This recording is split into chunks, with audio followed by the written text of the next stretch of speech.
ఆర్ష విద్యా గురుకుల వ్యవస్థాపకులు స్వామి దయానంద సరస్వతి గురు పరంపరకు చెందినవారు తమ అద్భుత ప్రసంగ శైలితో, లోతైన జ్ఞానంతో, ధైర్యవంతమైన క్రియాశీలతతో ఎంతోమంది యువతకు ఆదర్శప్రాయులయ్యారు మన శ్రీ శ్రీ శ్రీ పరిపూర్ణానంద స్వామి వారు.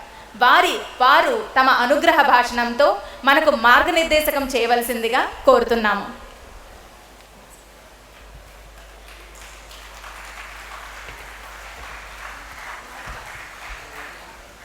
ఇది పనిచేస్తుంది.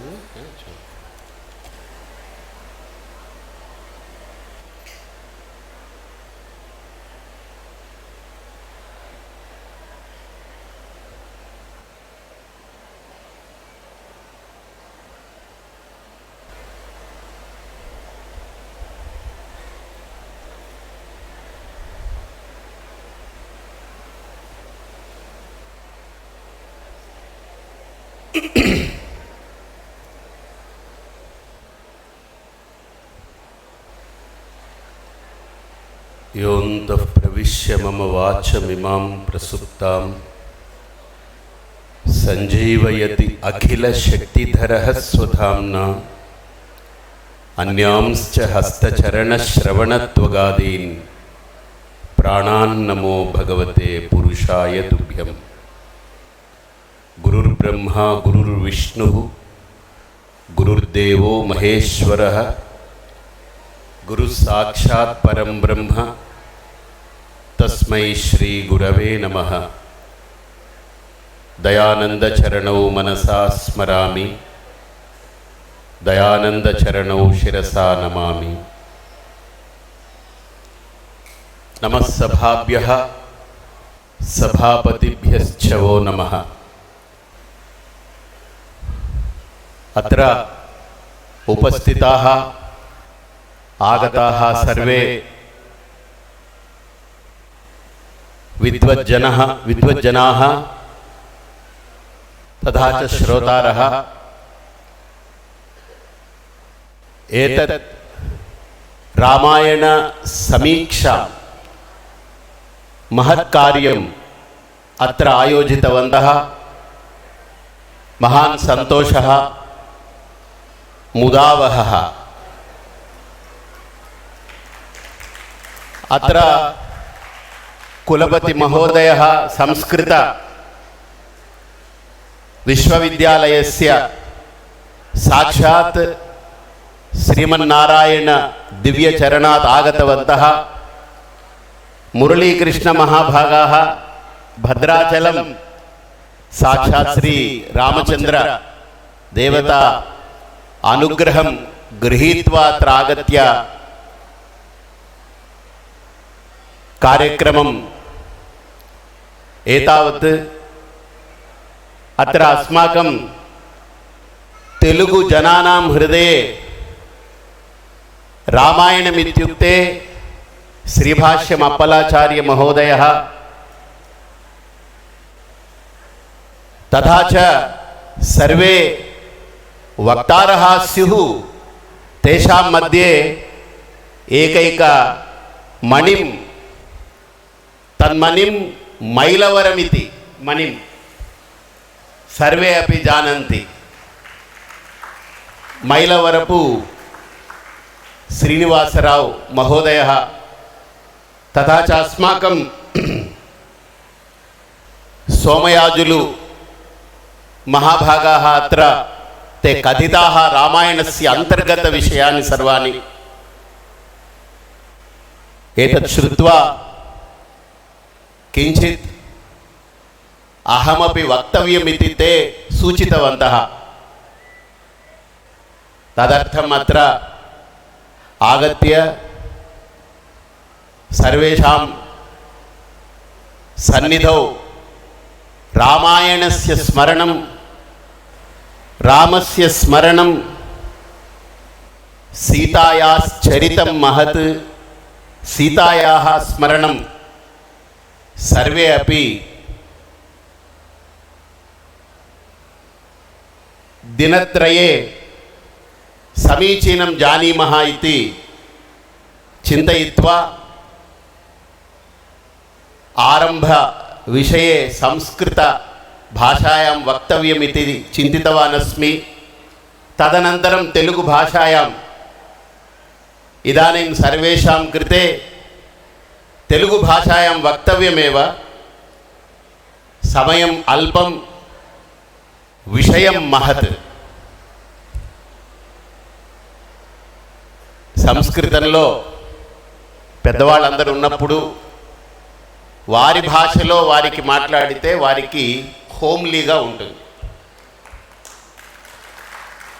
ఈ సభలో నిలబడ్డప్పుడు హోమ్లీగా మాట్లాడాలి కానీ మ్యాన్లీగా మాట్లాడకూడదు కదా.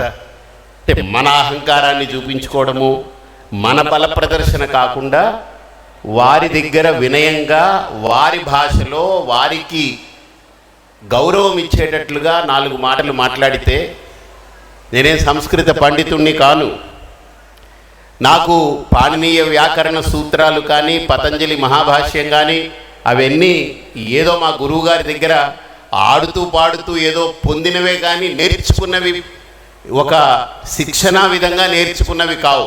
చిన్న వయస్సు ఆడుతూ పాడుతూ అది వచ్చేసాయి అంతే, నేను నేర్చుకున్నవి కావు. అలాగా గుర్తు తెచ్చుకుని వారి సమక్షంలో ఒక 4 మాటలు సంస్కృతంలో చెప్పి మీ అందరికీ తెలుగులో నాకు మీకు హాయిగా ఉండేలాంటి ఆ భాషలో రాముడి గురించి సుఖంగా 4 మాటలు చెప్పుకుందాం. సారీ, నేను రాముడి గురించి చెప్పడానికి రాలేదు, మా అమ్మ గురించి చెప్పడానికి వచ్చాను. రామాయణం అంటే రామస్య అయనం అంటారు, కానీ వాల్మీకి మరో మాట అన్నారు, సీతాయాశ్చరితం మహత్ అని. అసలు సీత అమ్మవారు లేకపోతే రామాయణం అనేది లేదు అనేది మనందరికీ తెలుసు. భార్యామూలమిదం గృహం అంటారు, వేదమూలమిదం బ్రాహ్మ్యం, భార్యామూలమిదం గృహం, కృషిమూలమిదం కార్యం, ధాన్యం, ధర్మమూలమిదం జగత్. ఈరోజు సీతమ్మ వారి గురించి తెలుసుకుంటే, సీతమ్మ వారి మీద ఒక కథ రాస్తున్నారు ఒకరు. వారు నా దగ్గరికి వచ్చి కొన్ని మాటలు కూడా అడిగారు. సీతమ్మ వారి గురించి ఎలా ఒక సినిమా తీస్తే, రాముడు కాదు అక్కడ హీరో, సీతమ్మనే హీరో, అలా తీయాలంటే ఎలా రాస్తే బాగుంటుందనే ఆలోచన ఒక ఆయన చేస్తూ నా దగ్గర కూర్చున్నప్పుడు చెప్పారనమాట. చాలా విషయాలు చర్చించుకున్నాం. వాల్మీకి మహర్షి మనందరికీ ఆది కావ్యం అంటాం రామాయణం, కానీ నేనంటాను ఇంకో కావ్యం ఏదైనా ఉంటే అది ఆది కావ్యంగా మిగిలిపోతుంది. ఇంకో కావ్యం లేదు కాబట్టి అది అనంత కావ్యం. అది రామాయణం అనేది ఆది కావ్యం మాత్రమే కాదు, అది అనంత కావ్యం. అది దానికి సమానమైన మరొక కావ్య స్థితి సాహిత్య ప్రపంచంలో దొరకడానికి చాలా కష్టం. రామాయణాన్ని పరిశీలన చేస్తే, మా గురువు గారు ఒకసారి ఆచార్య సభ అని ఇలాగనే భారతదేశంలో ఉండే స్వామీజీలు పీఠాధిపతులు అంటే 100 సంవత్సరాలు పైబడినటువంటి ఆశ్రమాలు కానీ పీఠాలు కానీ ఆ యతీశ్వరులను ఒక దగ్గరికి తీసుకొచ్చారు. తీసుకొచ్చినప్పుడు ఒక స్వామీజీ ఉత్తర భారతదేశం నుంచి వచ్చారు. ఆయన చాలా అద్భుతంగా మాట్లాడారు. ఆయన ఏమన్నారంటే, మనం ఈరోజు హిందుత్వము హిందువులు ఇలాగా అది ఇది అని మాట్లాడుకుంటున్నాం, కానీ మూలమైన అంశం మనం మర్చిపోయాము. మనము ప్రచారంలోకి తేవట్లేదు. దాన్ని హిందువులు దాన్ని పూర్తి స్థాయిలో దాన్ని స్వీకరించి దాన్ని అవగాహన చేసుకోలేకపోయారని. ఆ రోజు నా వయస్సు చాలా చిన్నది. అప్పుడు వచ్చిన స్వామీజీలందరికీ నీళ్ళు అందివ్వడం, వాళ్ళకి ఏదైనా రూముల్లో ఏదైనా అసౌకర్యంగా ఉంటే వాటి సేవ చేయడం నాకు అప్పచెప్పారు ఆ బాధ్యత. అందుకని నా అదృష్టం ఏంటంటే ఈ మాటలు మాట్లాడే స్వామీజీకే నాకు సేవ పెట్టారు. ఆయన ఆ రోజు అన్న మాట నాకు ఇప్పటికీ నా గుండెల్లో ప్రతిధ్వనిస్తూ ఉంటుంది. హిందుత్వం అంటే ఏమిటి అని అంటే 2 ముక్కల్లో చెప్పారు ఆయన.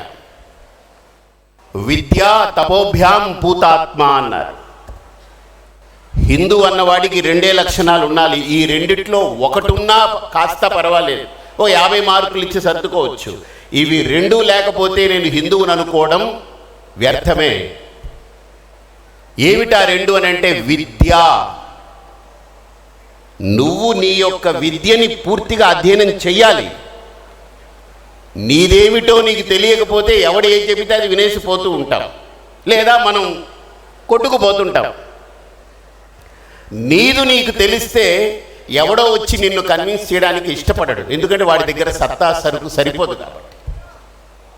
రెండోది, నీకు తెలిసిన దానిని నువ్వు దృఢంగా దాన్ని నీ లోపల వివేకము, విచక్షణ, వైరాగ్యం అనే 3V RRR మూవీ వస్తే చాలా పెద్దది అనుకున్నాం మనం. కానీ మన శాస్త్రాలు అంటున్నాయి ప్రతి వ్యక్తి దగ్గర 3 వకారాలు ఉండాలి. 3 వకారాలు ఉంటే మిగతా వికారాలు పక్కకు పోతాయి. ఈ 3 వకారాలు ఏంటంటే విచక్షణ, రెండోది వివేకము, మూడోది వైరాగ్యం. మనిషి దగ్గర ఎంత ఉన్నా సరే నేను ఇది వదిలిపెట్టి వెళ్ళిపోతాను ఒక రోజు అనే వైరాగ్యము అనుక్షణము బయలుదేరితే వాడు రాముడికి దగ్గరగా బతికినట్టు అర్థం. ఎంత ఉన్నా ఒకరోజు నేను వదిలిపెట్టి వెళ్ళిపోవాల్సిందే అనే ఆలోచన పుడితే ఈ సమాజంలో చాలా మార్పులు వస్తాయి. ఆ వైరాగ్యము నశించడమే ఈరోజు ఈ సమాజానికి గందరగోళపు స్థితిలో పడేస్తావు. నాయకులకి నా పదవి శాశ్వతంగా ఉండాలనే భ్రమ, ధనికులకి నా డబ్బు ఇంకా పెరగాలి, నాకు డబ్బు శాశ్వతమనే భ్రమ. ఇలా ఒక్కొక్క రంగంలో ఒక్కొక్కళ్ళకి కూడా నేను శాశ్వతంగా ఉండాలి, నాది శాశ్వతంగా ఉండాలనేటువంటి భ్రమలో అసలు శాశ్వతమైనది ఏంటో వదిలేశారు వాళ్ళు. ఏది సత్యమో ఏది శాశ్వతమో వదిలేయడం వల్ల వాళ్ళకి ఏదో ప్రారబ్ధవశాత్తు లభించింది, ఇది శాశ్వతమైపోవాలి, ఇది నా దగ్గర నిలబడిపోవాలని పట్టుకోవడమే వైరాగ్య రాహిత్యానికి సంకేతం. కాబట్టి నా దగ్గర డబ్బు ఉండనే గాక, ఈ డబ్బు దేనికి వాడాలి? ఇగో ఈ కార్యక్రమం. నారాయణం వాళ్ళ దగ్గర బోల్డ్ డబ్బు ఉండొచ్చు, ఇలాగనే బోల్డ్ కుటుంబాల దగ్గర డబ్బు ఉండొచ్చు. దాన్ని గోవాలో క్యాసినోకో లేదా ఇండోనేషియాలోనో మకాయిలోనో లేకపోతే అక్కడ ఇక్కడ తీసుకెళ్ళి ఖర్చు పెట్టడంలోనో అఫ్కోర్స్ అది కూడా పెట్టుకోవచ్చు. వాళ్ళ దగ్గర డబ్బు ఉంది, వాళ్ళు సరదా కొంత పెట్టుకోవచ్చు. కానీ లోపల ధార్మిక భావం ఉంటుంది చూసారా? ధర్మం అనేటువంటి భావానికి నా డబ్బు ఇంత ఖర్చు పెడతాను, దీనివల్ల ధర్మాన్ని నిలబెట్టుకోవాలి, దీనివల్ల ధర్మాన్ని నేను అభివృద్ధి చేయాలనే సంకల్పం ఉంటే ఆ డబ్బుకి సార్థకత వస్తుంది. నువ్వు తిన్నావు, నీ భార్యకు పెట్టావు, నీ పిల్లలు పెట్టావు, అది కుటుంబ పోషణ, అది సహజ ధర్మం. సహజంగా నువ్వు పెట్టాలి. నువ్వు పెట్టకపోతే నేను వదిలేసే వాళ్ళు ఎక్కడ దొరుకుతుందో అక్కడికి వెళ్ళి తీరుతారు. వాళ్ళు అన్నం పెట్టకుండా ఇంట్లో పడేస్తే భార్య అయినా పిల్లలైనా ఎన్ని రోజులు బతుకుతారు? మళ్ళీ వాళ్ళు పుట్టింటికి వెళ్తారు, పిల్లల్ని వేసుకుని వెళ్ళి వాళ్ళు బతుకుతారు. వాళ్ళు లేదా ఏదో పనో పాటో చేసుకుని బతుకుతారు. సహజ ధర్మం. అలాగనే నా సరదాల కోసం వాడుకుంటాము, కానీ ఇవి కాదు నీ ధర్మానికి, నీ ధనానికి సార్థకత. స్వల్పమప్యస్య ధర్మస్య త్రాయతే మహతో భయాత్.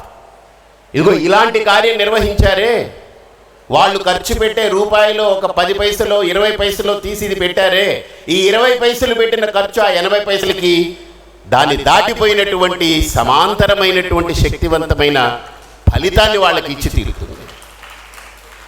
కాబట్టి విద్యా తపోభ్యాం పూతాత్మ, ఆ స్వామీజీ చెప్పింది నా మనస్సులో పడింది దృఢంగా.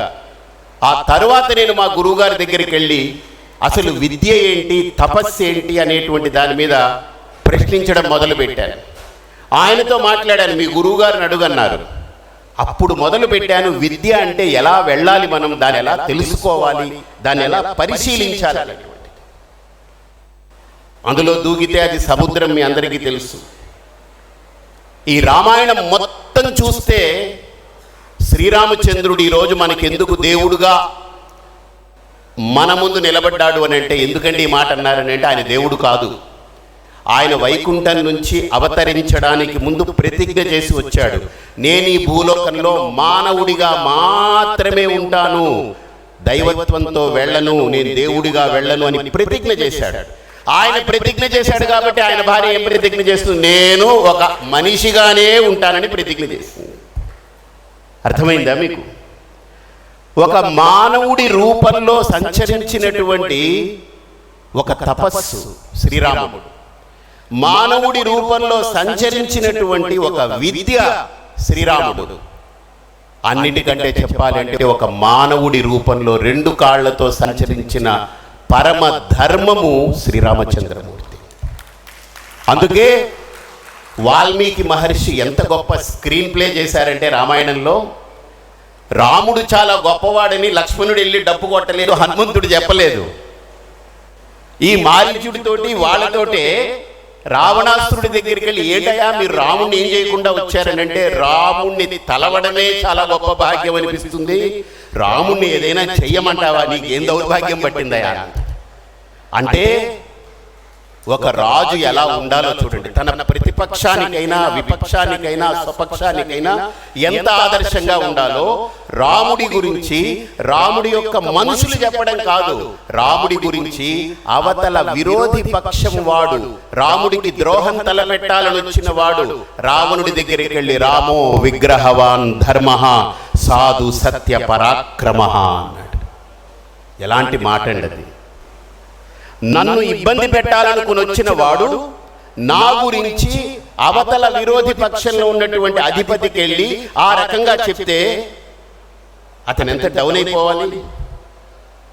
నిజంగా అప్పుడు రావణాసురుడు మారీచుడు వాళ్ళ మాట వినిపోయి ఉంటే, అమ్మో ఇంత గొప్పవాడా రాముడు అని వాడి మాట వినుంటే రామాయణం కదిలేది కాదు. అదే గొప్పతనం. రామాయణంలో 2 గొప్పవాళ్ళు ఉన్నారు. ఇందాక అన్నారు వారు కూడా, రావణాసురుని మీరంతా తేలిగ్గా తీసిపారేయకండి అని.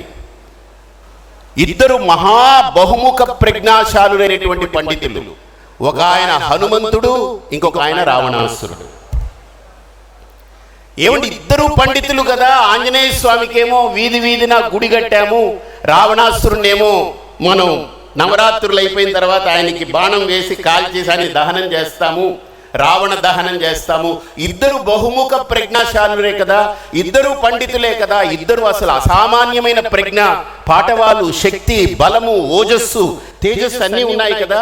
ఎందుకు రావణాసురుని అలా చేశాము, హనుమంతుడిని ఇలా చేశాము అని అంటే, ఎవరైతే ధర్మాన్ని ఆశ్రయించాడో శాశ్వతమైన స్థానాన్ని పొందాడు హనుమంతుళ్ళ. ఎవరైతే ధర్మాన్ని వ్యతిరేకించారో రావణాసురులా కాల్చబడుతూ ఉంటారు. ఒక్కసారి కాదు, సంవత్సరం సంవత్సరం కాలుస్తూ ఉంటాం అండి. ఒక మనిషి పోతే ఒక్కసారి కాలుస్తాం, కానీ ధర్మాన్ని వ్యతిరేకించిన వాడిని సంవత్సరం సంవత్సరం కాలుస్తూనే ఉంటాం. ఇది మనకు రామాయణం చెప్తుంది, ఇది రామాయణం మనకు నేర్పింది. రెండవది, రామాయణంలో సీతమ్మ గురించి చెప్తానన్నారు కదా, అసలు సీతమ్మ ఏమిటి? మనందరం రాముడి యొక్క గుణగణాలు చెప్పుకుంటాం. ఆయన అంతటి ఔదార్యం, సద్గుణ సంపన్నుడు, గుణఘనుడు, మర్యాదా పురుషోత్తముడని చెప్తాం. కానీ ఆయనంత గుణఘనుడుగా, మర్యాదా పురుషోత్తముడుగా సమాజానికి చాటి చెప్పాలంటే అవతలి ఇంకొక సపోర్టింగ్ క్యారెక్టర్ లేకపోతే కుదరదు. వాల్మీకి మహర్షి యొక్క దార్శనికత ఎంత గొప్పదేనంటే, సీతమ్మ వారి గురించి వర్ణించడంలో ఒక అద్భుతమైనటువంటి ఘట్టమే ఆవిష్కరించారు. జనక మహర్షి యొక్క కుమార్తె సీతమ్మ. మీ అందరికీ అది అవగాహనే ఉంటుంది. జనకుడు రాజు కాదు, చక్రవర్తే. జనకుడు చక్రవర్తి కానీ రాజు కాదు. మన అందరం ఏమంటామనంటే జనక మహర్షి అంటాం చక్రవర్తి కంటే. అంటే నన్ను అడిగేవారు, ఏమండి ఈ సన్యాసులు రాజకీయం గురించి ఎందుకంటే జనక మహర్షే రాజకీయం అప్పుడే ఆరంభించాడు, అందుకే బాగుండింది, సీతమ్మ వారిని అప్పచెప్పారని అంటుంటారు. కాబట్టి జనకుణ్ణి మనం మహర్షి అంటాం. భగవద్గీతలో కూడా శ్రీకృష్ణ పరమాత్మ పూర్వపు సంస్కారం వదులుకోలేక యదా జనకాదయ అని చెప్పి ఆయన చెప్పుకుంటూ వచ్చారు.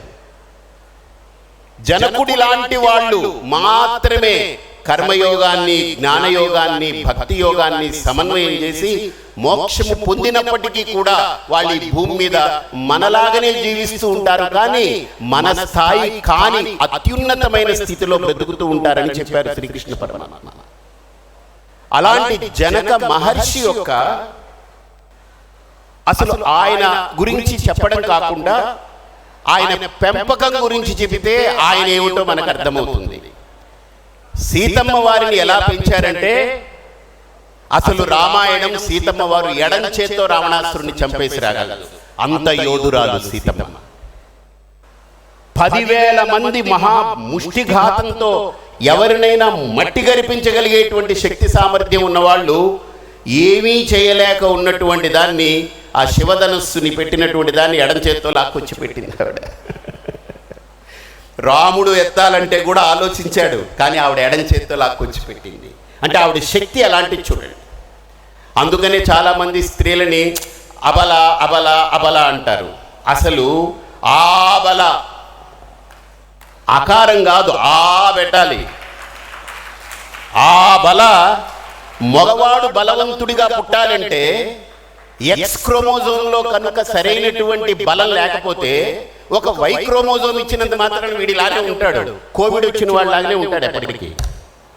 సో వై క్రోమోజోమ్లో ఎంత ఉందో ఎక్స్ క్రోమోజోమ్లో దానికి ఈక్వల్గా ఉంటేనే ఒక మగవాడైనా బలవంతుడు కాగలడు. ఇన్ఫ్యాక్ట్ ఇంకొక అడుగు ముందుకు వేసి చెప్తాను, పురుషుడు బలవంతుడు కావాలి అని అంటే ఆ బలము లోపల ఉన్నటువంటి శక్తి, ఆ బలం లోపల ఉన్నటువంటి ఆ శౌర్యం స్త్రీదది, పురుషుడిది కాదది. మనం మీసం మెలేస్తాం, కానీ మీసం మెలేసేదానికి పుట్టించిన మీసమే ఆవిడ.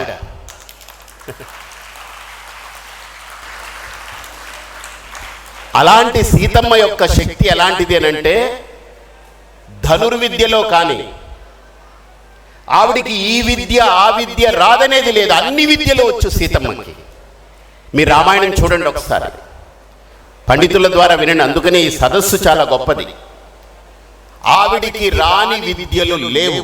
రాముడికి ఎన్ని విద్యలు ఉన్నాయో సీతమ్మ దగ్గర ఇంకొక మెట్టు ఎక్కువనే ఉంటాయి, తక్కువ కాదు ఆవిడ. కానీ ఎంత గొప్ప పెంపకమో జనక మహర్షి. ఆయన అంత విద్యనిచ్చిన సీతమ్మని అసలు స్త్రీయే డైనమైట్. ఇంకా ఆవిడికి అన్ని పవర్స్ ఇచ్చారంటే ఇంకా ఆవిడ తట్టుకోగలమా?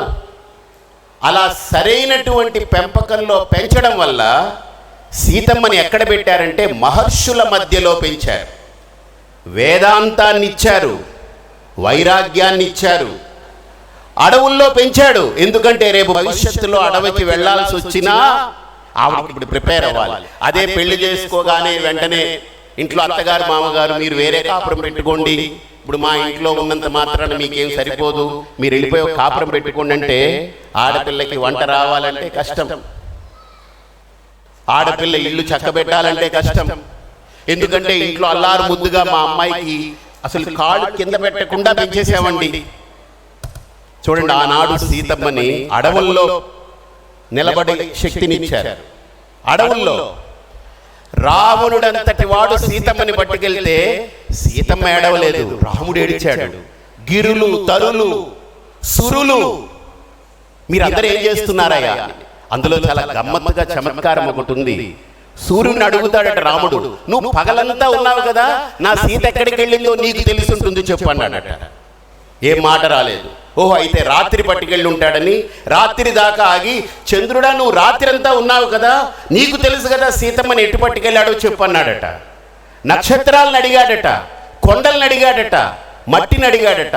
ఎవరో అంటాడు, ఎవడో ఒకటి నింద వేస్తే సీతమ్మని అడవికి పంపాడండి, ఏం ప్రేమ ఉందండి రాముడికి అని గోగినేని, పోగినేని, పాగినేని ఈ నేనులన్నీ మాట్లాడితే మనం అందరం వినాలి. మన దౌర్భాగ్యం అది కదా.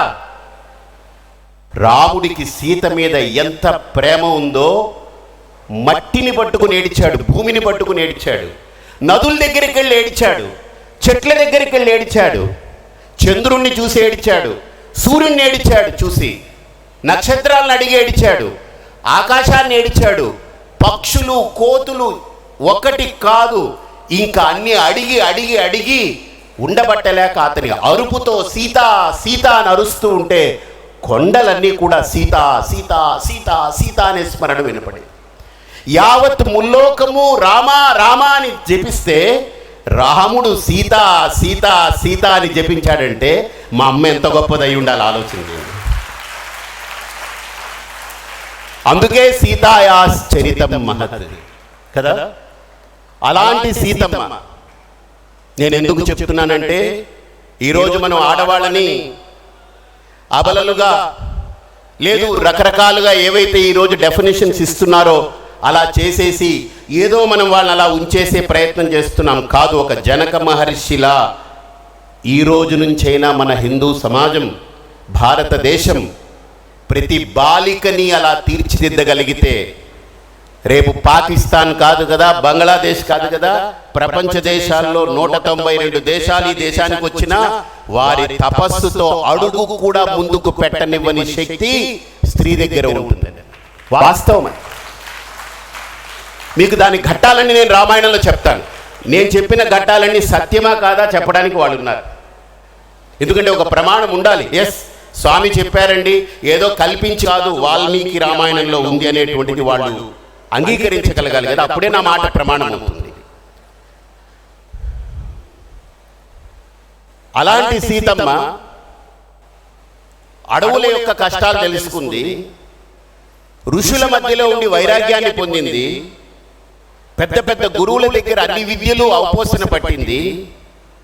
అసలు ఇది అని కాదు, కంప్లీట్ పర్సనాలిటీ రామాయణంలో చూస్తే పరిపూర్ణమైన వ్యక్తిత్వము అనేటువంటిది మనం ఒక్కసారి చూడగలిగితే సీతమ్మ.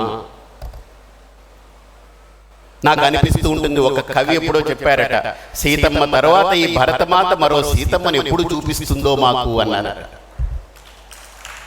సీతమ్మ తర్వాత ఈ భరతమాత మళ్ళీ మనకు మరో సీతమ్మని ఎప్పుడు చూపిస్తుందో అని.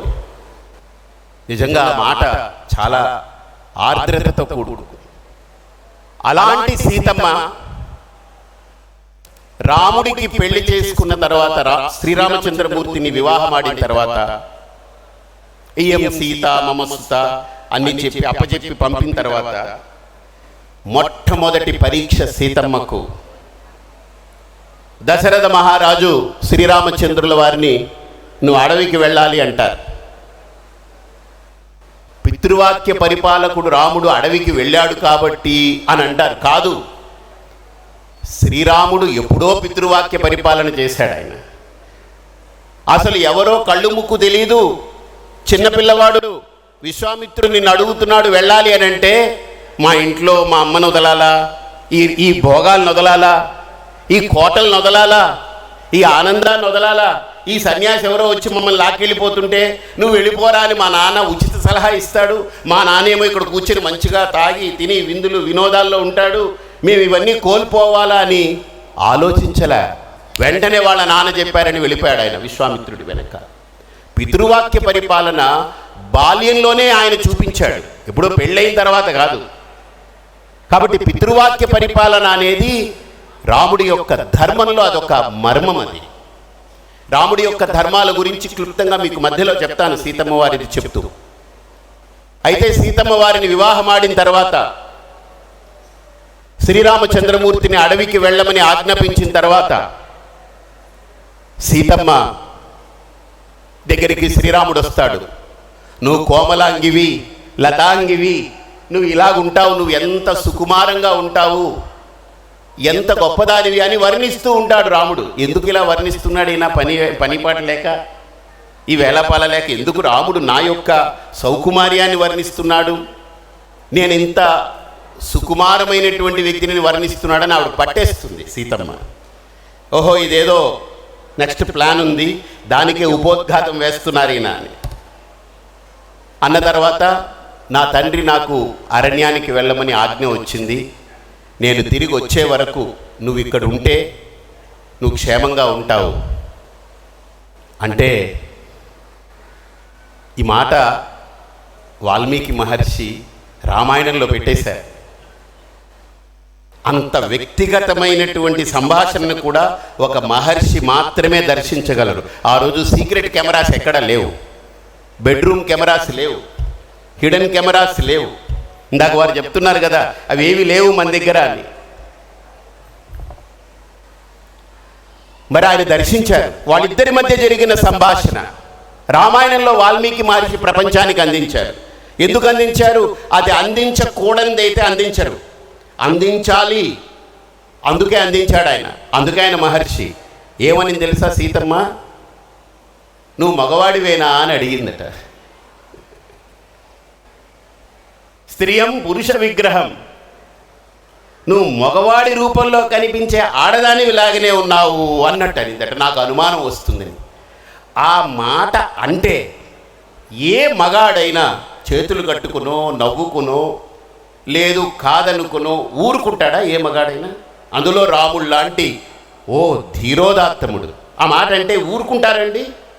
ఫస్ట్ ఏంటంటే వాడు ఎడం చేతి వాటం వాడైతే ఎడం చేయలేస్తుంది, కుడి చేయి వాటం వాడైతే కుడి చేయలేస్తుంది, ఫస్ట్ లేస్తుంది. కానీ సీతమ్మ శక్తి ఎలాంటిదో, రాముడి ధర్మం ఎలాంటిదో ఈ ఘట్టం చెప్తుంది. ఆయన సీతమ్మ మాటను అంగీకరిస్తాడట. అది మర్యాద పురుషోత్తముడు. ఎందుకు అనంటే ఇక్కడ మనందరం అనలైజ్ చేయాల్సిన చాలా సున్నితమైన అంశం ఏంటనంటే, రాముడు ధర్మాన్ని తప్పనివాడు కదా. ధర్మం అనేది తప్పడం రాముడికి చేత కాదు కదా. ఎందుకని? రామో విగ్రహవాన్ ధర్మ. కానీ ఏదైనా ఏమరుపాటుతో, నా మీద ప్రేమతో, నా మీద ఉండే అభిమానంతో రాముడు కనుక నన్ను ఇక్కడ పెట్టి తాను ఒంటరిగా వెళ్ళిపోతే పెళ్ళాన్ని వదిలేసిపోయాడు అని నా రాముడిని రేపు ఎవరు అనకూడదు. నా రాముడి మీద మచ్చ రాకూడదు. ఆయనకి నా మీద ప్రేమ ఉంది, కానీ ప్రేమ ఉన్నా ధర్మాన్ని ఉపేక్షించకూడదు. ప్రేమ ప్రేమే, ప్రేమ కంటే ధర్మమే గొప్పది. కాబట్టి నా భర్త ధర్మమూర్తి అనడానికి నన్ను అడవికి తీసుకెళ్తేనే తాను ధర్మాత్ముడవుతాడని ఆవిడ ఆ మాట అనిందంటే ఎంత సున్నితమైన అంశం. ఈరోజు రేపట్లో ఏదో ఆయన ఎక్కడికో వెళ్ళాల్సి వచ్చింది ఒక 6 నెలలు, అక్కడేం వసతులు ఉండవమ్మా, పెద్ద ఇబ్బంది ఉంటుంది, కానీ నాకు వంట చేసి పెట్టేదానికి దిక్కుమొక్కు ఉండదు, నువ్వు నేను వెళదామంటే ఇందుకా నువ్వు పెళ్లి చేసుకుంది నన్ను, ఇందుకా నువ్వు చేసుకున్నావు, నువ్వు వెళ్ళిరా, ఒక 6 నెలలో సంవత్సరం నువ్వు వెళ్ళిరా, నీకు కావాల్సి ఉంటే అన్నీ ఇక్కడ తయారు చేసి ఇస్తాను, అక్కడ ఫ్రిడ్జ్లో పెట్టుకొని రోజు కాల్చుకొని తాల్చుకుని తింటూ ఉండు నువ్వు అని అంటారేమో. కానీ సీతమ్మ ఆ మాట అనలేదు. నువ్వు ఎక్కడికి వెళితే నేను అక్కడ ఉండాల్సిందే. ఇన్ఫ్యాక్ట్ ఇంకోటి చెప్పాలంటే రామాయణంలో అన్నారు, సీతమ్మ అనింది నువ్వు కాదు ముందు వెళ్ళాల్సింది, నేనే ముందు వెళ్ళాలనింది. అది సత్యమో కాదో వాళ్ళే చెప్పాలి. నువ్వు కాదయ్యా అడవికి వెళ్ళాల్సింది, నేను ముందు వెళ్ళాలి. ఎందుకు అనంటే కవులు చాలా గొప్పగా వర్ణిస్తారు. సీతమ్మని ఆయన కోమలాంగి సుకుమారి అని అన్నారు కదా, దానికి ఆవిడ ఏమంటే నేను నడుస్తాను, రాళ్ళు ముళ్ళు అవన్నీ ఏదైనా ఉంటే నా కాళ్ళకు తగులుతాయి, కానీ నేను నడిచిన బాటలో నువ్వు నడిస్తే నీకు ఆ ముళ్ళు గుచ్చుకోవు, రాళ్ళు తగలవు, నువ్వు చాలా కోమలాంగుడివయ్యా, నీకు తెలియదు, నీకంటే ఎంత శక్తో నా దగ్గర ఉంది నాకు తెలుసు. ఎలాంటి అమ్మండి ఆవిడ! తన భర్త కాళ్ళకి ఏ అపాయం రాకూడదని ఆలోచిస్తుంది, తాను అపాయానికి ఎదురెళ్తుంది. రాముడు చూడలేదు. మొట్టమొదట చూసింది ఎవరు? అపాయాన్ని ముందు చూసింది ఎవరు? రాముడు చూశాడా? రావణాసురుడు ఎలా ఉంటాడు, రావణాసురుడు ఇలా ఉంటాడని వినుంటాడేమో, కానీ రావణాసురుణ్ణి కళ్ళతో ప్రత్యక్షంగా అపాయాన్ని ఎదుర్కొన్నటువంటిది ఎవరు? సీతమ్మ. ఇంకో ఘట్టం మీ అందరికీ తెలుసు. సీతమ్మ వారిని లంకలో అశోకవనంలో సింసుప వృక్షం కింద పెడతారు. రావణుడు వెళ్ళినప్పుడు మనందరికీ కథ తెలుసు. తృణమంతరత కృత్వ, ఒక గడ్డి పరక ముందు పెట్టి ఆవిడేం మాట్లాడదు. ఆ గడ్డి పరకను చూస్తుంది, వాడిని చూస్తుంది. వాడు అనకూడదు ఎంత ఇదైనా రావణుడు రావణుడే, భక్తుడే అతను కూడా. అయితే రావణుణ్ణి చూసి ఆ గడ్డిని చూస్తుంది, ఆయన వెళ్ళిపోతాడు. చాలామంది అనుకుంటారు సీతమ్మ ఈ గడ్డి పెట్టిందంటే అవమానం చేసింది అందుకని వెళ్ళిపోయారని. కాదు, రావణుడికి గత చరిత్ర తెలుసు, గత వృత్తాంతం. సీతమ్మ వారు పడుకునుంటే రాముడు అలా సేద తీరుతున్నప్పుడు ఆవిడ యొక్క ఒడిలో కాకాసురుడు వచ్చి పొడిస్తే అప్పుడు ఏం చేస్తారు శ్రీరామచంద్రమూర్తి? ఒక గడ్డి పరక తీసుకుని జపించి బ్రహ్మాస్త్రం చేసి వదులుతారు కాకాసురుడి మీద కదా. అది గుర్తు చేస్తుంది, అలాంటి గడ్డి పరకలు నా దగ్గర బోల్డ్ ఉన్నాయి, నీ ఇష్టం చూసుకో అంటుంది. అది అతనికి ఒక్కడికే తెలుస్తుంది ఆ మర్మం. కానీ మనకు పైకి చూస్తే గడ్డి పెట్టింది నువ్వు గడ్డితో సమానమనింది అని అనుకుంటాం. కానీ దాని లోపల అంతరార్థం ఏంటంటే సీతమ్మకు కూడా అస్త్రశస్త్రాలు కానీ మహాయంత్రాలని ఛేదించగలిగేటువంటి శక్తి సామర్థ్యాలు కానీ అమ్మవారి దగ్గర ఉంది. అందుకే ఆ గడ్డి పరక ముందు పాడేసి జాగ్రత్త అంటుంది, ఖబర్దార్ అంటుంది. ఏం మాట్లాడలేదు ఆవిడ. ఆ గడ్డి పరకను చూడగానే నేను వెనక్కి వెళ్ళిపోయాను. కారణం బ్రహ్మాస్త్రం గుర్తుకొచ్చింది. కాబట్టి ఇలాంటి సీతమ్మ వారి యొక్క చరిత్ర, సీతమ్మ వారు అడవికి వెళ్ళిన తర్వాత లవకుశుల్ని ఎలా తయారు చేసిందంటే రాముడు ఓడిపోయేలాగా తయారు చేసింది. రాముడిని ఓడగొట్టగలిగేంత శక్తి సామర్థ్యాలు. అందరూ ఓడిపోతూ ఉన్నారు, ఆఖరికి రాముడు దిగాల్సి వచ్చింది. అప్పుడు రాముడికి అనుమానం వచ్చింది, ఇదేదో మామూలు బాంబులు కావివి, ఇవి ఎక్కడో తయారైందంటే ఇదేదో నా వైక్రోమోజోములు ఎక్కడో పడున్నాయి, ఇక్కడ నాదే అయి ఉండాలనే అనుమానం కూడా కలిగేలాగా వాళ్ళు రాముణ్ణే ఆశ్చర్యపరిచేలా అబ్బురపరిచేలా తయారయ్యారంటే ఎవరి వల్ల? వాల్మీకి మహర్షి యొక్క అనుగ్రహము, సీతమ్మ వారి యొక్క సాధన లవకుశుల్ని ఎంత స్థాయికి తీసుకొచ్చింది. అంటే ఒక స్త్రీ యొక్క పెంపకము, తండ్రి ఎలా పెంచాలనేటువంటి పెంపకము రామాయణం చెప్తుంది. ఒక తల్లి తన బిడ్డల్ని ఎలా పెంచాలనేటువంటి ఆ పెంపకం కూడా రామాయణం చెప్తుంది. ఇక రాముడి యొక్క రాముల వారి యొక్క అంశానికి వస్తే ఆఖరిగా సామాజిక అంశాలతో రామాయణాన్ని చూస్తే ఎన్నో కోణాలతో రామాయణాన్ని చూడొచ్చు. ఈ కోణం చాలా గొప్ప కోణం. రాముడు ఒక తండ్రి దగ్గర పితృవాక్య పరిపాలకుడుగా నెగ్గాడు. అలాగనే తల్లులు ముగ్గురిని సంతృప్తి పరిచాడు. ఒక్క తల్లి కాదు, కన్న తల్లినే ఈరోజు సాటిస్ఫై చేయాలంటే చాలా కష్టం. కన్న తల్లి, ఉన్న తల్లి, సవితి తల్లి, ముగ్గురు తల్లుల్ని ఆయన తృప్తిపరిచాడే కానీ ఏ తల్లిని కూడా ఆయన అవమానపరచలేదు. ఎందుకనంటే ఒక చిన్న ఉపమానం చెప్తాను.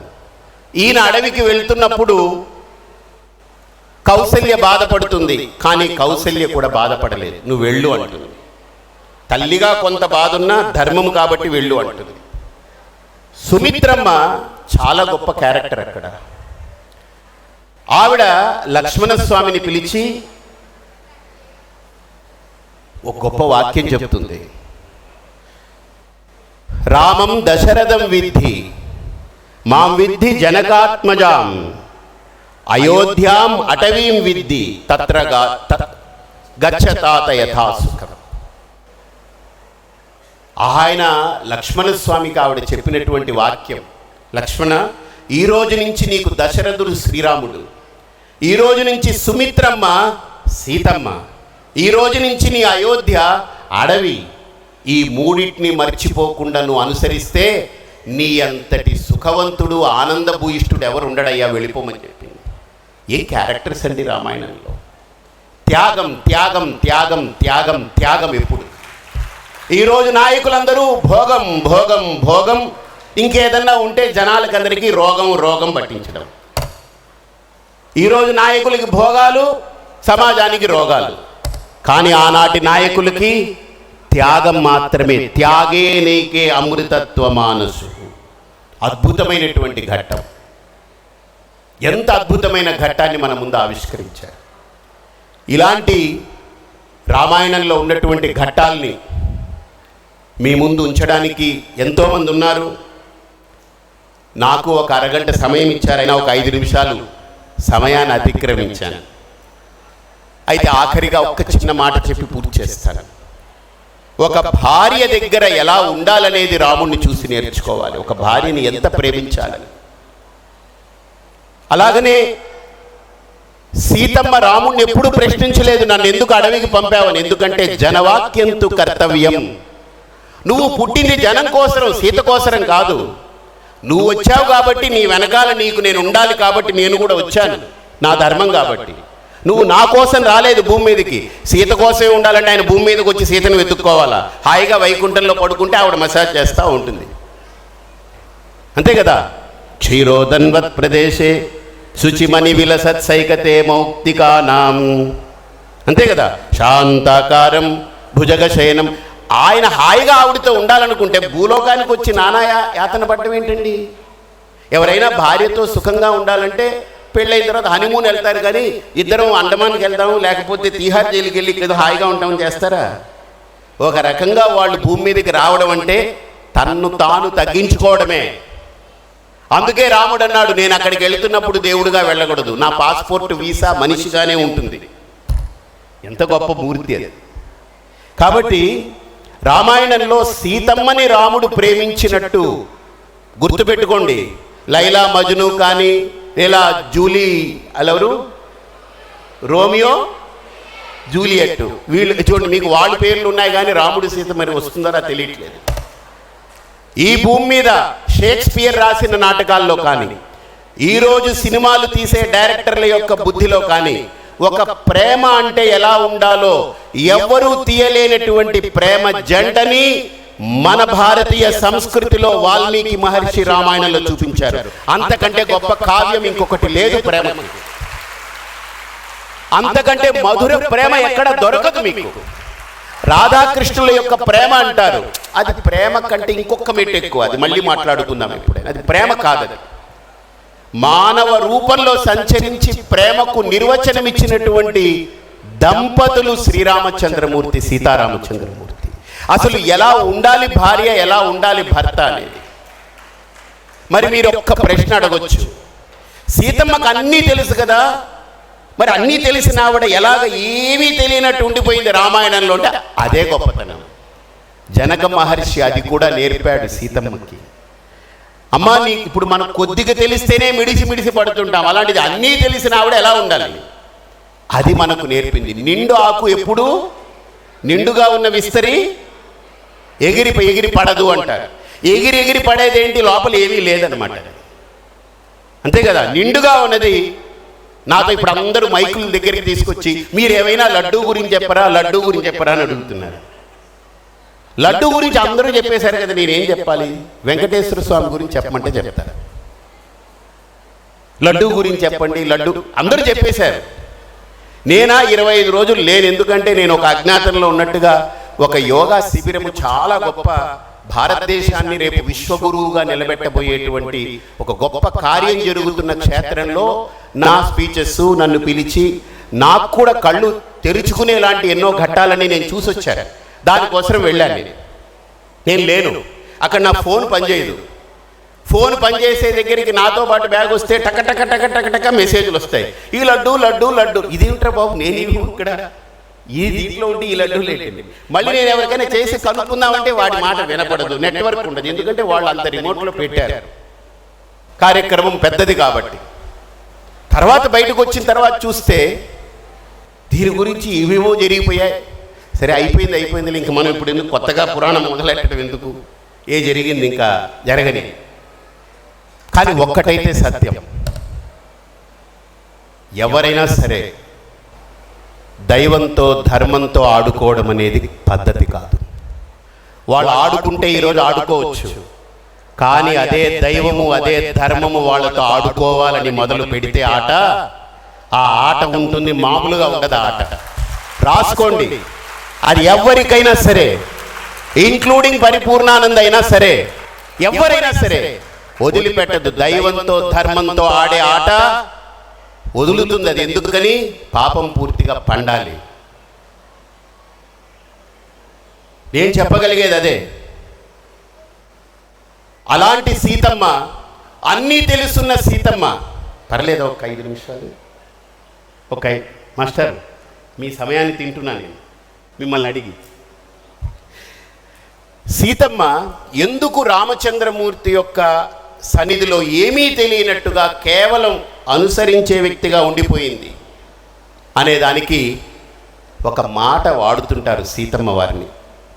సహధర్మచారిణి అని వాడుతారు. అర్థమైందా?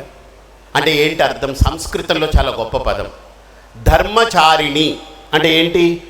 ధర్మాన్ని ఆచరించేదని. ఆవిడ ఏం ధర్మం ఆచరించిందయ్యా అని అంటే, రాముడే కదా ధర్మము, ఆయన అనుసరిస్తూ పోయింది, అంతే, ఇంకేం చేయలేదు ఆవిడ. ఆవిడికి అన్నీ తెలిసినా రాముడు ఉన్నాడు కదా, నాకెందుకు, ఆయన్ని ఫాలో అయిపోతానంతే, నేను ఎందుకు ఊరికినే పెట్టడం. అందుకే ధర్మచారిణి అనేటువంటి పదం సీతమ్మ వారికి పెట్టి సహా అనే పదం పెట్టారు. ఎందుకంటే రాముడిని అనుసరిస్తూ ధర్మాన్ని ఆవిడ ఆచరించినట్టు. ఏం చేయక్కర్లే, రాముడిని అనుసరిస్తూ పోవడమే. ఇప్పుడు మీకు ఒక డౌట్ వస్తుంది, అదేంటండి ఆవిడ కదా ముందెళ్ళింది, రాముడు ఆవిడని అనుసరించారు కదా అని మీరు ఒక ప్రశ్న వేయచ్చు. అంటే ఆవిడ ఎక్కడెక్కడైతే రామకార్యం జరగాలో ఆవిడ ముందెళ్ళింది. ఎప్పుడు కూడా రామాయణం మనకు ఒకటి చెప్తుంది, మన కింద ఉన్నటువంటి వాళ్ళు ఎప్పుడు ఎఫిషియెంట్ పీపుల్ అని చెప్తుందంటే రామాయణం, రామకార్యాన్ని రాముడు చేయలేదండి, రామకార్యాన్ని లక్ష్మణస్వామి చేశారు, రామకార్యాన్ని హనుమంతుడు చేశాడు, రామకార్యాన్ని సుగ్రీవుడు చేశాడు, రామకార్యాన్ని మొదట ఆరంభించింది సీతమ్మ. కాబట్టి ఆయన అర్ధాంగిగా, సమస్తాంగిగా, సర్వాంగిగా సీతమ్మ వారు వెళ్ళింది, ఆవిడ మొదలుపెట్టింది. కాబట్టి రాముడి యొక్క సక్సెస్ తన క్రింద ఉన్న వాళ్ళ యొక్క ఎఫిషియన్సీ మీద ఆధారపడింది. అలాగనే ఏ కంపెనీ అయినా, ఏ ఇన్స్టిట్యూషన్ అయినా, ఏ వ్యవస్థ అయినా సరే, ఎవరైనా సక్సెస్ అవ్వాలి అంటే తన క్రింద ఉన్నటువంటి ఎఫిషియెంట్ పర్సనాలిటీస్ వల్ల వాళ్ళు ఎలివేట్ అవుతూ ఉంటారు. కింద చచ్చుపుచ్చున్నారనుకోండి, చెబితే కానీ చేయడండి వీడు అని అంటే వీడికి చెప్తూ కూర్చోవడం మనకు సమస్య. అది లేదు, చెప్పినా చెయ్యడండి కానీ మంచోడంటే ఆ మంచితనంతో మనం ఏం చేయాలి, నెత్తినేసి కొట్టుకోవాలి. నేను మొన్న కవి గారితో మాట్లాడుతూ, ఆయన సినిమా రైటరు కవి, మాట్లాడుతూ ఏమండి ఈ సినిమాలో మంచితనం గురించి చెప్పాలనుకుంటున్నాను, ఒక డైలాగ్ చెప్పండి అన్నారు. దానికి ఒక డైలాగ్ రాశారు, మంచితనం చాలా టేస్ట్గా ఉంటుంది అందుకని అందరూ తినేద్దామని చూస్తారు. మంచితనం చాలా టేస్టీగా ఉంటుంది అందుకని అందరూ తినేద్దామని చూస్తారు. అందుకే మంచితనాన్ని ప్రొటెక్ట్ చేసుకోవడం కూడా చాలా ఇంపార్టెంట్. చెడ్డతనం ఉందే అది చాలా చేదు, భయంకరం, దాని దగ్గరికి తీసుకోలేరు. అందుకనే వాడి దగ్గరికి వెళ్ళడం భయం అందరికీ. మంచోడి దగ్గరికి ఎవడైనా వస్తాడు, అంతేనా కాదా? కాబట్టి మంచితనం చాలా రుచిగా ఉంటుందండి, దాన్ని అందరూ నాకేద్దాం, లాగేద్దాం, పీకేద్దాం అని చూస్తారు. కాబట్టి రామాయణంలో సీతమ్మ రాముడు మర్యాద పురుషోత్తముడని చాటి చెప్పడానికి తనకు అన్నీ తెలుసున్న నా రాముడి కంటే నేను గొప్ప కాదని తాను నిలబడిపోయింది. బాగా గమనించండి. అంటే ఇంట్లో భార్య యొక్క రోల్ కూడా చెప్తుంది. ఇద్దరు ఎడ్యుకేటెడ్స్ అనుకోండి, ఇద్దరు ఐటీ వాళ్ళు అనుకోండి, ఏదో రోజు విడాకుల దగ్గరికి వెళ్తారు వాళ్ళు. ఎందుకంటే నువ్వెంత సంపాదిస్తున్నావు, నేనా ఇయర్లీ 25 lakhs ప్యాకేజ్, నాకెంత తెలుసా అని అడుగుతుంది ఆవిడ. నీకెంత అని అడిగాడు అనుకోండి, నాకు 27 lakhs ప్యాకేజ్, నీకంటే 2 ఎక్కువ. వీళ్ళిద్దరూ ఇంట్లో నువ్వు ఇంత చదివావు, నేను ఇంత చదివా, నేను ఇంత సంపాదిస్తున్నా, నువ్వు ఇంత సంపాదిస్తున్నావు, ఆ ఈక్వాలిటీ అనేటువంటి క్లాష్ ఏదైతే వస్తుందో definitely that diversifies. That's why we need, ఎక్కడో చోట రెండూ సమానంగా ఉన్నా ఏదో ఒక్కటి ఒకదాన్ని అనుసరించే లాంటి వ్యవస్థ కావాలి. అది సీతమ్మ వారు చూపించింది. ఒక రకంగా మీకు చెప్పాలి అంటే నేను అమ్మని ఎక్కువ ఇష్టపడుతుంటా. రామాయణంలో రాముడు ఎంత గొప్పవాడో అందులో అనుమానమే లేదు, గొప్పతనానికి మారుపేరు. కానీ ఆ గొప్పతనానికి మారుపేరైన శ్రీరామచంద్రమూర్తిని శ్రీరాముడే గొప్పవాడు అని నిలబెట్టినటువంటి ఘనకీర్తి సీతమ్మది. ఆవిడదే ఆ కీర్తి. ఇంతమంది విఘ్నులు పెద్దలు ఉన్నారు కదా, కాదని చెప్తారని లేదా అవునని చెప్తారనే సందేహం లేకుండా ఖచ్చితంగా దాన్ని అంగీకరిస్తారని నేను అనుకుంటున్నాను. కాబట్టి రామాయణంలో శ్రీరాముడి యొక్క చరిత, సీతమ్మ వారి యొక్క నడత, ఇది రెండు చాలా గొప్ప అంశాలు. వాటి గురించి పెద్దలు చాలా విషయాలు మీ ముందు ఉంచుతూ ఉంటారు. నాకు అవకాశం ఇచ్చి చక్రధర్ ఒకరోజు మురళీ గారిని పట్టుకొని నాకు కాల్ చేశారు, ఇలా జరుగుతుంది, మీరు వచ్చి కొంతసేపు మాట్లాడాలని అడిగారు. నాకు ఇచ్చిన సమయం కంటే నేను కొద్దిగా ఎక్కువనే మాట్లాడాను. ఎందుకంటే ఈ రామనారాయణం ఎప్పుడు ఇది ఏదో వాళ్ళకి నాకు ఏ రుణమో తెలియదు, ఆ ఫ్యామిలీకి, ఎస్పెషలీ మురళీ భార్య వాళ్ళందరూ ఇది ఆరంభం నుంచి ప్రతి కార్యక్రమంలో నన్ను ఇన్వాల్వ్ చేస్తూ అక్కడ హనుమంతుడి యొక్క ఇది కానీ లేదా దీనికి ప్రతిష్టా సమయంలో కానీ లేదు ఏ కార్యక్రమం జరుగుతూ ఉన్నా నన్ను పిలిపిస్తూ ఉంటారు. నేను అవకాశం ఉన్న వాటన్నింటినీ వినియోగించుకుంటూ ఉంటాను. ఈరోజు మీ అందరి ముందు వచ్చి 4 మాటలు చెప్పే అవకాశాన్ని ఇచ్చారు. అన్యదా భావించొద్దు, నేను త్వరగా కాకినాడ వెళ్ళాలి. ఎందుకంటే నాకు 3వ తేదీ నుంచి మహాశక్తి యాగం ఉంది. అక్కడ 11 రోజుల పాటు చాలా ఏర్పాట్లు. నేను 25 రోజులుగా లేను. నేను ఎక్కడో అజ్ఞాతంలో ఉండి వచ్చాను. నిజంగా వెలుగులోకి వచ్చింది 2 రోజులు అయింది. నిన్న ఈరోజు. మొన్న అరుణాచలంలో ఉన్నాను, నిన్న పుంగనూరులో ఉన్నాను, ఈరోజు విజయనగరంలో ఉన్నాను. ఈరోజు వెళ్ళి కాకినాడకి వెళ్ళి పడితే ఆ దీక్ష పూర్తి చేయడానికి నాకు అవకాశం ఉంటుంది. కాబట్టి మంచిగా ఈ రామాయణం అనే ఈ 3 రోజుల సెమినార్, ఇది 3 రోజులు కాదు, ఇది 3 రోజులు ఒక బీజం మాత్రమే. నేను ఇప్పుడు చూసొచ్చాను. రీసెర్చ్కి అద్భుతమైనటువంటి, అంటే పరిశోధనకు అద్భుతమైన వ్యవస్థ వీళ్ళు డబ్బులు ఖర్చు పెట్టి దాన్ని అద్భుతంగా తయారు చేస్తున్నారు. ఇక్కడ నాకు అనిపిస్తుంది, ఏదో రామాయణం విందాం వెళ్ళిపోదామని వచ్చిన వాళ్ళకంటే రామాయణం ఏమిటో తెలుసుకుందామనేటువంటి జిజ్ఞాస ఉండి దాన్ని చెయ్యగలిగే సామర్థ్యం ఉన్న విద్యార్థుల్ని ఇక్కడ కూర్చోబెట్టారు. అలాగనే వేదాధ్యయనం చేసేటువంటి విద్యార్థులందరూ ఉన్నారు, మామూలుగా చదువుకునేటువంటి వాళ్ళందరూ ఉన్నారు. కాబట్టి తప్పకుండా ఈ రామనారాయణం ఏదైతే ఈ క్షేత్రం ఉందో, ఇది రామాయణం మీద అద్భుతమైనటువంటి పరిశోధనకి నిలయంగా మారి ఇది ఎంతోమంది ఆలోచన దృక్పథాన్ని ఒక మంచి సరళిలో పెట్టగలదని ఆశిస్తూ, అలాగనే ఈ నారాయణం ఫ్యామిలీ కుటుంబానికి వాళ్ళు సుమారు ఎంతమంది? 7గురా మీరు? 5గురు, 3 అప్పచెల్లెలు, 8 మంది. అలా మొత్తం 8 మంది వాళ్ళ తల్లి తండ్రికి వాళ్ళ అమ్మగారు ఉన్నారు అక్కడే. సో చాలా ఒక సంపన్న కుటుంబము, సంస్కార కుటుంబం. సంపద కుటుంబానికి అభ్యస్తుంది, కానీ సంస్కారం కూడా రావడం చాలా. సో అందుకనే సుసంపన్న కుటుంబము అని అంటే అర్థం ఏంటనంటే సంపద మాత్రమే కాదు, సంస్కారంతో కూడిన సంపద. సుసంపన్న కుటుంబంగా వాళ్ళందరికీ చాలా చేరువయ్యారు. నాకు కూడా వాళ్ళ అన్నదమ్ముళ్ళు, వాళ్ళ అప్పచెల్లెలు అందరూ నాది వింటూ ఉంటారు, నన్ను అప్పుడప్పుడు చూస్తుంటారు. కానీ రెగ్యులర్గా నాతో కనెక్ట్ అయ్యి ఉండి మా శ్రీపీఠంలో జరిగే కార్యక్రమాలన్నిటికీ ఆయన నిలబడుతూ ఉంటారు.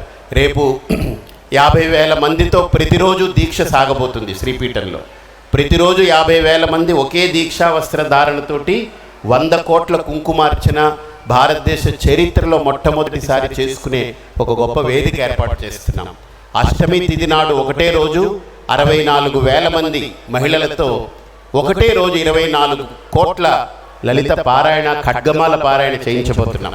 కాబట్టి తప్పకుండా మీరు యూట్యూబ్ ద్వారా దాన్ని చూడొచ్చు. శ్రీపీఠం యూట్యూబ్ ద్వారా మీరు వాటిని చూడొచ్చు. మీరు అందరికీ దాన్ని స్ప్రెడ్ చేయండి. అలాంటి కార్యక్రమం భారతదేశ చరిత్రలో జరగడం రెండోసారి. మొదటిసారి అంటే సుమారుగా 100-200 సంవత్సరాల పరిధిలో అది ఎక్కడ కనపడలేదు. అన్నీ ఎంక్వైరీ చేశాం. మొదటిసారి జరిగింది శ్రీపీఠంలోనే. మురళి వాళ్ళందరూ ఇన్వాల్వ్ అయ్యారు, చేశారు. ఇప్పుడు మళ్ళీ రెండోసారి దాన్ని అధిగమించి చేస్తున్నాం. అందరూ తప్పకుండా దాన్ని యూట్యూబ్ ద్వారా అక్కడికి రావాలి అని ఉండొచ్చు, రాలేకపోయినా మీరు యూట్యూబ్ ఎదురుగుండా పెట్టుకుంటే మీకు అన్నీ కనిపిస్తుంది. ఉదయం 3 గంటల పాటు, సాయంత్రం 3 గంటల పాటు అద్భుతమైన కార్యక్రమం. మీ అందరికీ రాముడి యొక్క అనుగ్రహాన్ని, సీతమ్మ వారి యొక్క కృపని పరిపూర్ణంగా కలగాలని కోరుకుంటూ స్వస్తి.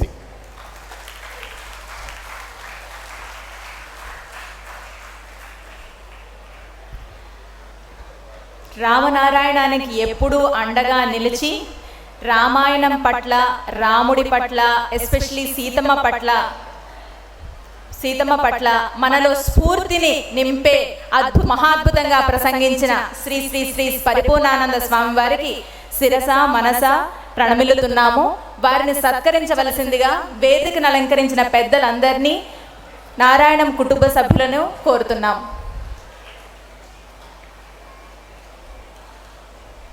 జై శ్రీరామ్, జై శ్రీరామ్, జై శ్రీరామ్, జై శ్రీరామ్.